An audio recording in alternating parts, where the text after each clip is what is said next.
பாருங்க, நம்ம தோட்டத்து பக்கத்தில் பூ விதைச்சிருக்காங்க, ஹார்ட்டிகல்ச்சர். ஸோ அதில் வந்துட்டு எல்லாரும் பூ கிள்ளிட்டு இருக்காங்க. நம்ம இது வரையும் பூ வளர்க்கல. நம்ம தோட்டத்தில் இப்போ பூட்டிருக்கோம் கார்டனில். பாருங்கள் எவ்வளோ அழகாக இருக்குது, அழகாக பூத்துருக்கு. ஸோ இங்கே பாருங்கள் கிள்ளிட்டு இருக்காங்க. கிள்ளி இதை கட்டி மார்க்கெட்டுக்கு எடுத்துன்னு போய் கொடுக்குறாங்க. நல்லா ப்ராஃபிட்டபிள்னு சொல்கிறாங்க. நம்மளும் ட்ரை பண்ணணும். பட் இதுக்கு மெயின்டெனன்ஸ் ரொம்பவே ஜாஸ்தி. பாருங்கள் கலராக பூத்துருக்கு. ஸோ இந்த வெரைட்டி.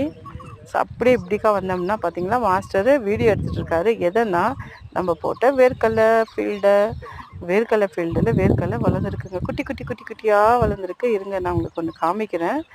இதை பாருங்கள், தெரியுதா? எங்கே எங்கே எங்கே எங்கே எங்கே எங்கே அது பாருங்கள், குட்டியாக வளர்ந்துருக்கு பாருங்கள். இது பக்கத்தில் குட்டி குட்டியாக வேறு செடி இருக்குது, அதெல்லாம் கடலை செடி. இதுதான் வேர்க்கடலை செடி. பாருங்கள், நான் கை வச்சு காமிக்கிறேன். இதுதான் வேர்க்கடலை செடி. ரொம்ப அழகாக வளர்ந்துருக்கு. நம்ம எப்படி போட்டிருக்கோமோ அந்த மாதிரி வளர்ந்துருக்கு. பட் இன்னும் நல்லா வளரணும்னு சொல்கிறாங்க. ஏன்னா அங்கே மழை இல்லை.